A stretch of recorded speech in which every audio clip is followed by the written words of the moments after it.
مهمان من نویسنده‌ای است که به زبان انگلیسی می‌نویسد، با آثاری متعدد و اغلب پرفروش و ترجمه شده به زبان‌های مختلف از عبری و روسی گرفته تا کره‌ای. در ایران متولد شده، در اوگاندا بزرگ شده، در بریتانیا و امریکا تحصیل کرده و در کانادا و قبرس و اسرائیل و افریقا کار کرده و حالا در فرانسه استاد زبان انگلیسی است. مهمان من بهیه نخجوانی است، نویسنده‌ای که 3 رمان او خورجین، کاغذ و زنی که بیش از حد مطالعه کرد توجه بسیاری را به خود جلب کرده و این آخری تحسین بسیاری از منتقدان ادبی را برانگیخته است. با این حال فارسی زبانان به ندرت او را میشناسند. چرا؟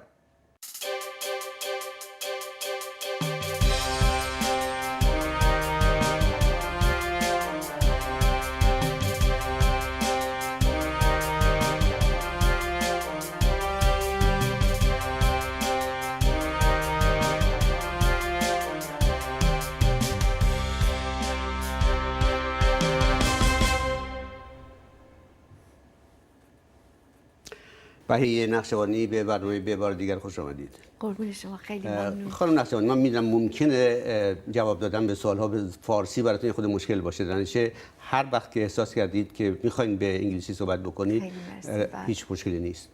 به انگلیسی جواب بدید. بله، فارسی من یک کمی لق پلاسیده است. در زیر آفتاب افریقا بزرگ شدم و مثل شوید آب شد و دیگه پلاسیده شد و مرد. همینجوری که خوب از خود شکست نفسی میکنین، ولی خب به هر حال هر طور که گفت، هر طور که راحتید. خانم نخجوانی، شما چند سالتون بود که از ایران خارج شدید؟ من فقط 3 سالم بود. این اقلاً یه 40 سال قبل از انقلاب فامیل ما از ایران در مدیم و مهاجر شدیم. بهایی هستیم و این لغت مهاجر برای بهایی‌ها یه معنی دیگه داره. یعنی برای مجبور نبودیم، فرار نکردیم، از عشق رفتیم و با آزادی رفتیم. ولی وقتی که اونجا رفتیم یه وقتی بود که دیگه ایرانی هیچ جا نبود، میدونین، یه وقت دیگه بود، یه زمان دیگه. و در افریقا ما تنها فامیل ایرانی بودیم که در کامپالا زندگی می‌کردیم. در اوگاندا. بله. حالا به هر حال شما الان نویسنده خیلی معتبری هستید، کتاب‌های متعددی نوشتین و بسیاری از اونها هم به زبان‌های مختلف که در مقدمه گفتم ترجمه شدند و خیلی پرفروش هم بودن بسیاری از اونها. ولی خب اصولا شما زبان اصلیتون انگلیسیه، زبان نویسندگیتون انگلیسیه. بله بله. برای اینکه تحصیلم همینجور بود، اومدم انگلستان، دیگه رفتم دانشگاه، همه چی به انگلیسی بود. منم تحصیلاتم در I've forgotten the word for literature. ادبیات انگلیسی بود و شکسپیر بود و دیگه یه جوری دور شدم از ایران و من فقط یک بار برگشتم. در زمان شاه بود و 19 سالم بود اون وقت و خیلی برای من عجیب بود وقتی که برگشتم. اونجا واقعا حس کردم که من ایرانی هستم یا نه، میدونی، و فهمیدم که فارسی هم خیلی بده دیگه. پیش از این یه جوری با فارسی آشپزی این ور اون ور میرفتم، ولی وقتی که رفتم اونجا حس کردم که من اون اولش وقتی که بچه بودم تنها این ایرانیایی که من ملاقات میکردم بیشترشون بهایی بودن. انقدر من بی فکر بودم و بی فهم که فکر میکردم که اگر در افریقا بیشتر مردم یا افریقایی بودن یا هندی یا انگلیسی، یعنی در ایران باید همه بهایی باشن. انقدر من بیفهم بودم و وقتی که رفتم ایران دیدم که نه، اینجوری نیست و خیلی برای من همه بهایی نیستن. خب شما چرا کتابتون همونطور که گفتم به زبان‌های مختلف، حتی کره‌ای و روسی ترجمه شده ولی به فارسی ترجمه نشده؟ کاش که یه روز میشد که به فارسی هم ترجمه بشه، ولی البته دیگه باید به انگلیسی حرف بزنم با اجازه شما. I don't think perhaps the time is right. Maybe it will be. It's a story for the Iranian people. It's not for just everybody. I mean, in a way, Tahireh belongs to the world, but she belongs so closely to the Iranian culture and people that I really long for the day when the people of Iran will be able to read about her. There are many things that have been written about her in Persian, but they have many exaggerations. And so we have high praise for her, we have denigration for her. And so the majority of people of Iran either have heard one version or the other extreme, you know.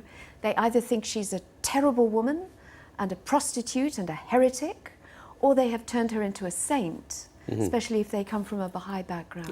حالا شما خودتون مسائل طاهره رو مطرح کردین به دلیل اینکه این کتاب آخرتون که زنی که بیش از حد مطالعه می‌کرد در واقع درباره طاهره قرةالعین یا فاطمه زرین تاج یا اسامی مختلفی داشته که به هر حال به طاهره قرةالعین معروف شده. این کتاب همونطور که گفتم منتقدان ادبی در موردش خیلی خوب نوشتن در مورد شما. آیا برای خودتون هم این کتاب مهمترین کتابتونه؟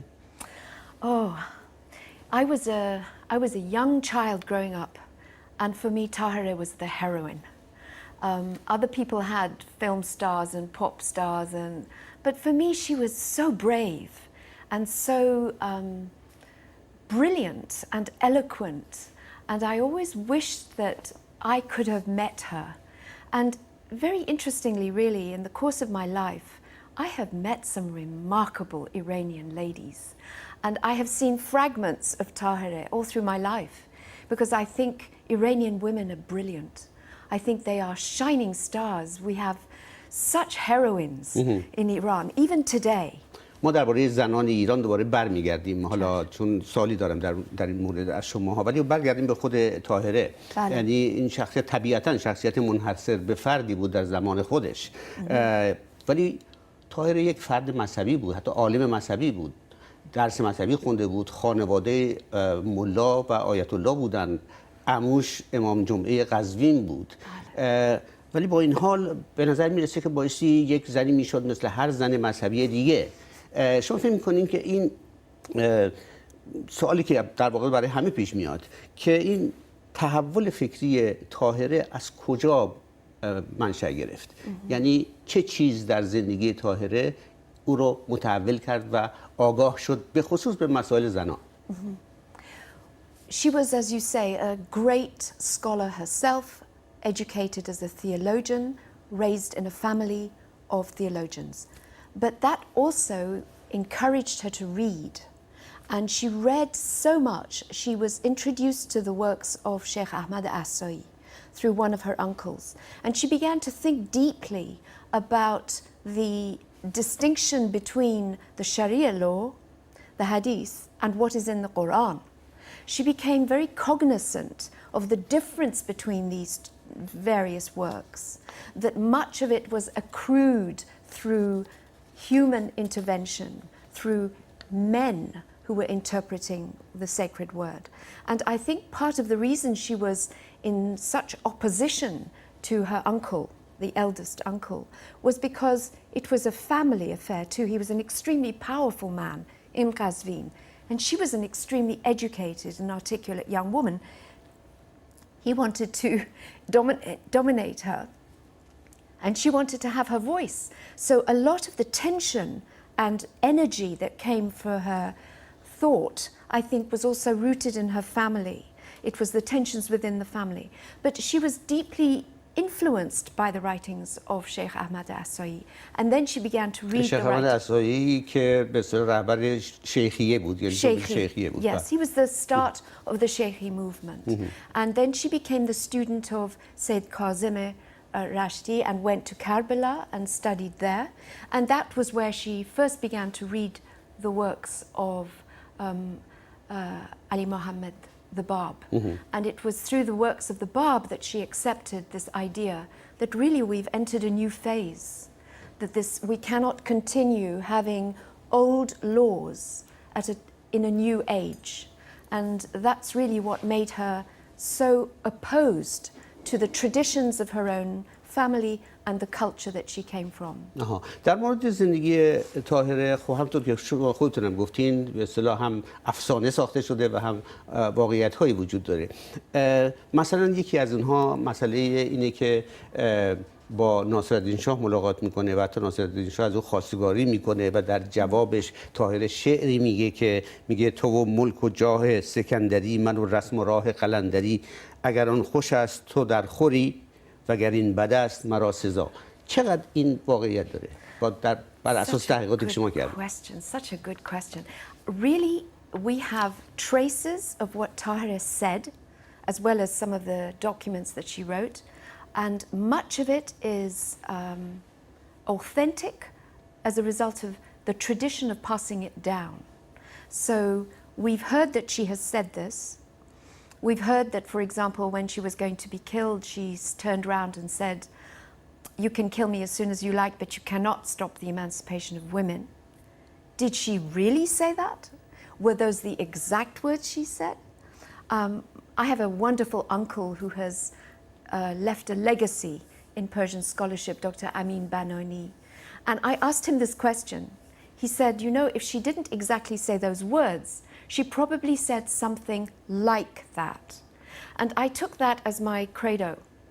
If a person has said something and it has been passed down through the centuries, you know, through the decades, there's some nugget of truth in it. We just have to distinguish when we listen to all the other contradictory things that are said about her, how much of this is weighed against the rest. I have a feeling that she must have said something similar to Nasiruddin Shah because we know the facts. She did not enter his harem. She did not become a concubine.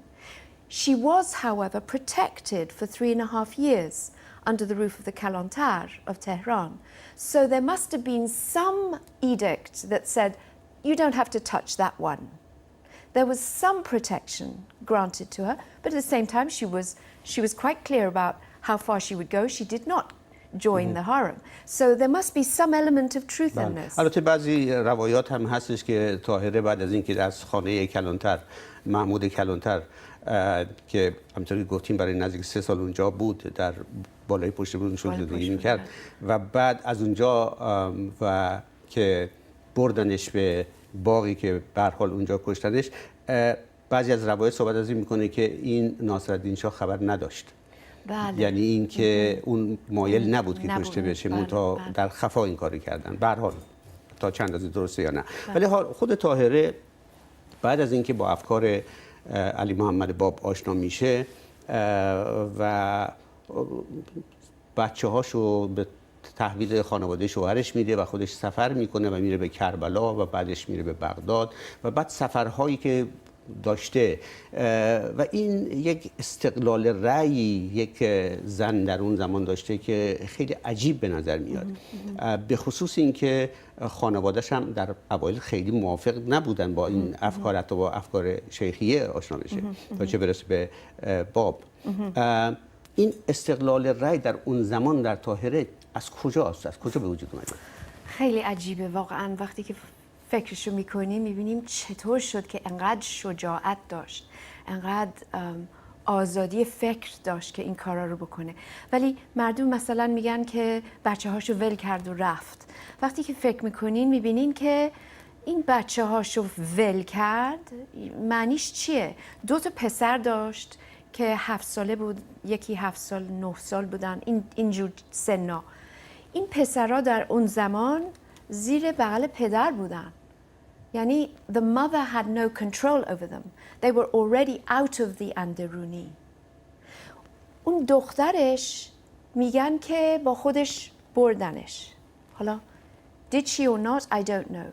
I have relied on my research on the works of really great Persian scholars like Abbas Milani, like Abbas Amonat, like Mujan Momen has done a great deal of research which I have learnt from. And in some of this background material you see that this little girl was with her right through the period of her house arrest in Tehran. So there was a way in which she was acting like a normal woman. She had the daughter with her, the sons were taken away from her. She, after the great occasion in Badasht, she was wearing the veil. This was a symbolic gesture that she was making. She wasn't forever naked-faced after that. یعنی در یه محیطی زندگی میکرد که بنا بود یه کارایی بکنه مثل مردمای دیگه. ولی she had an inner freedom and she had something which when you read about her life you see she was fearless. Now, where did that come from? Where did she get that fearlessness from?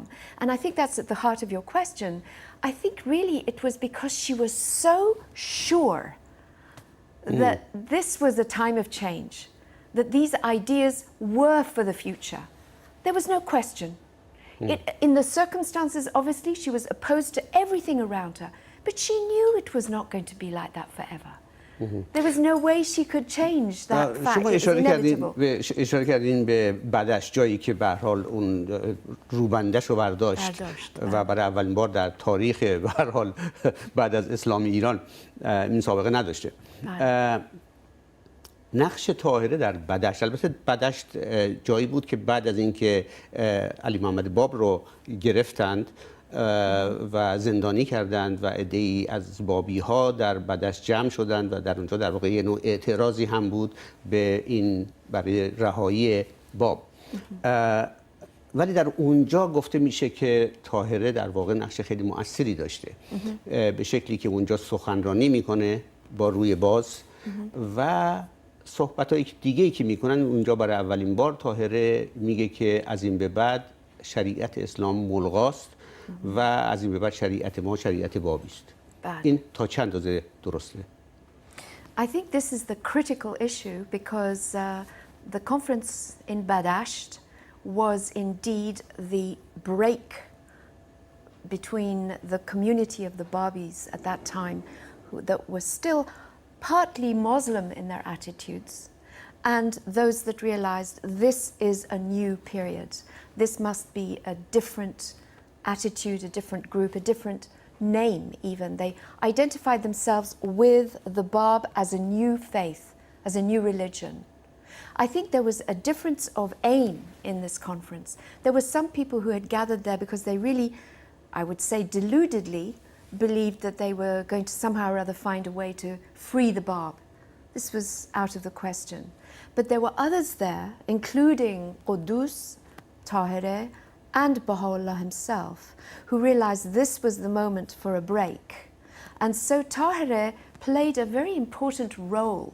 حالا شما اشاره کردین به اینکه در مورد طاهره صحبت‌های فراوانی هست. یکی از مسائلی که مطرح میشه در مورد طاهره این که یکی این که مرگ خودش رو پیش بینی کرده بود که میکشنش گفته بود و دوم اینکه قبل از اینکه برای کشتن از خونه کلانتر ببرنش یک بسته‌ای تحویل زن کلانتر میده که بعد پیش بینی هم میکنه، میگه که ظرف 3 روز آینده یک نفر میاد و این بسته رو از شما میگیره. این هم بخشی از اون افسانه هایی که در مورد طاهره هست یا اینکه واقعیت داره؟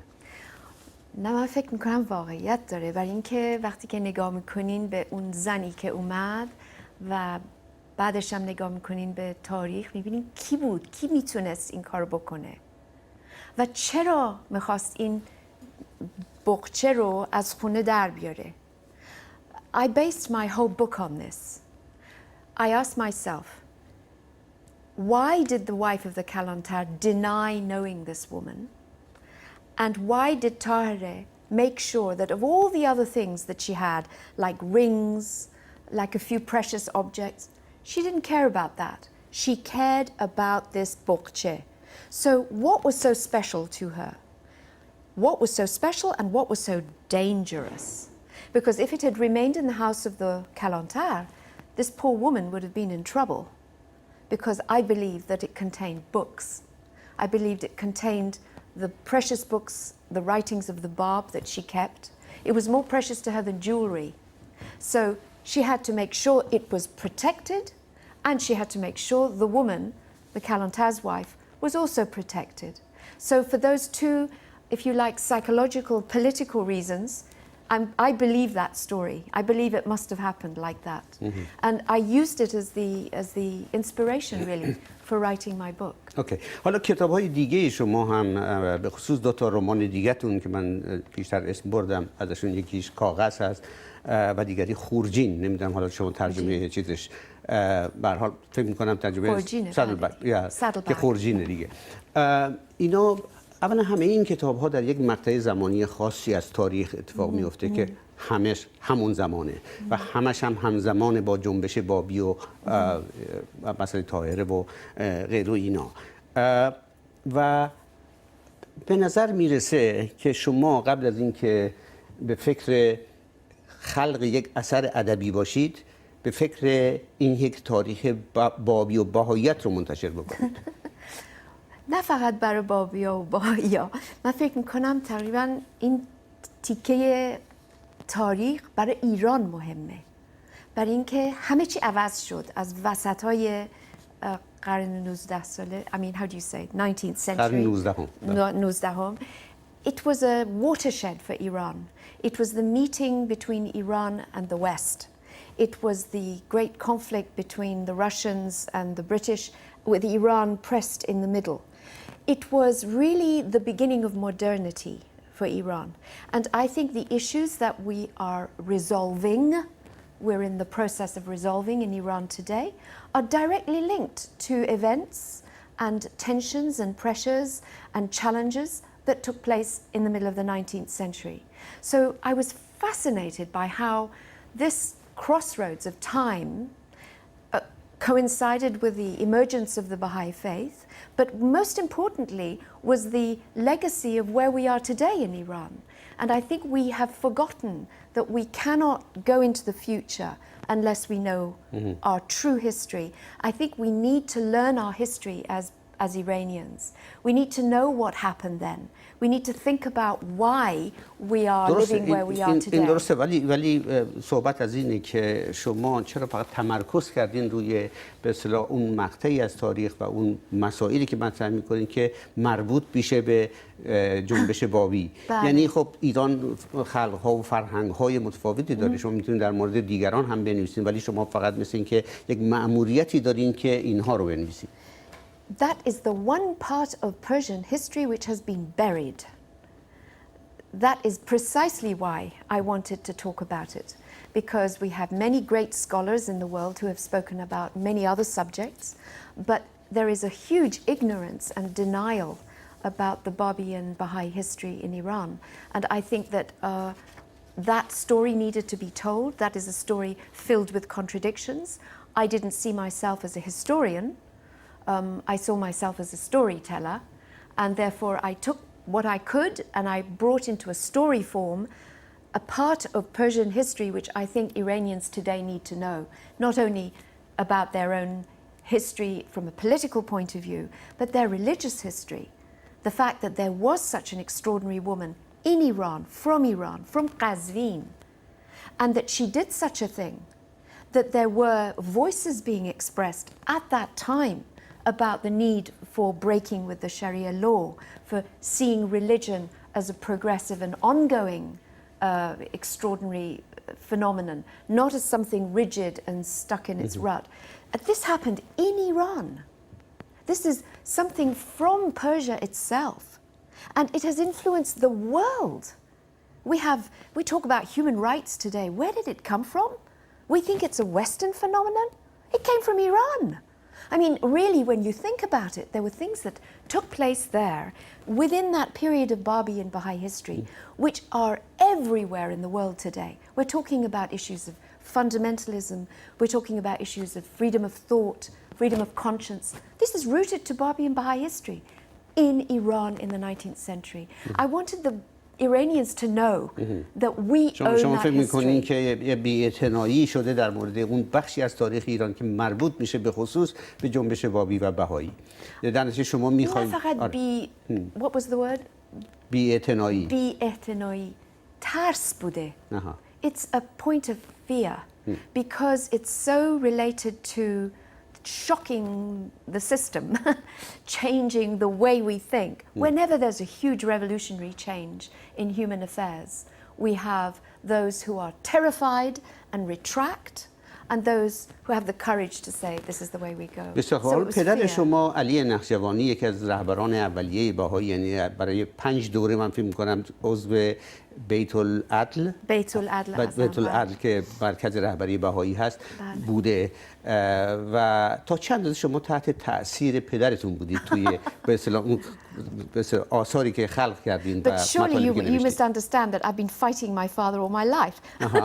If I was really a good daughter, number one, فارسی هم بهتر بود. عربی هم حرف می زدم. I would have been a much better scholar. I would have been a historian. I would have rooted myself in the kind of books that he reads every day. And instead of that, I'm just a چاخان میگم. من هیچی دیگه نمیگم. بی سوادم. So in a way, I was finding my own space. I was not following in his footsteps at all. بسیار خوب. شما اول صحبت از این کردید که زنان ایرانی امروز هم امثال مثلا طاهره یا غیره ممکنه باشن در جامعه ایران. فرد خاصی در نظر دارید که میتونه امروز برای شخصیت مشابه شخصیت طاهره داشته باشه در جامعه ایران؟ Oh, well, I have, like everybody else, listened to the news, watched what's been going on, been so deeply impressed by the courage of people like Nasrin Sotoudeh, people like Shirin Ebadi, so many of these women, and I don't know them all, but I know that many of them are in prison today and have had the courage to stand for their beliefs, have had the open-mindedness to see the relationship between all kinds of oppression, not just one. And I just think they're remarkable. I mean, we've got brilliant Nobel Prize winners. They're not in Iran, but they're Persian. So I'm just in awe of the capacity, the courage, the intelligence, the fearlessness. And that's why I think they have a link with Tahirih. They are fearless. They see what is right, and they have a broadness of embrace. So it's not a narrow kind of rightness. It's tremendous. It's a lesson to me from outside. I honor them. بهیه نخجوانی، خیلی متشکرم از حضورتون در برنامه به بار دیگر. ممنون از شما. خیلی ممنون.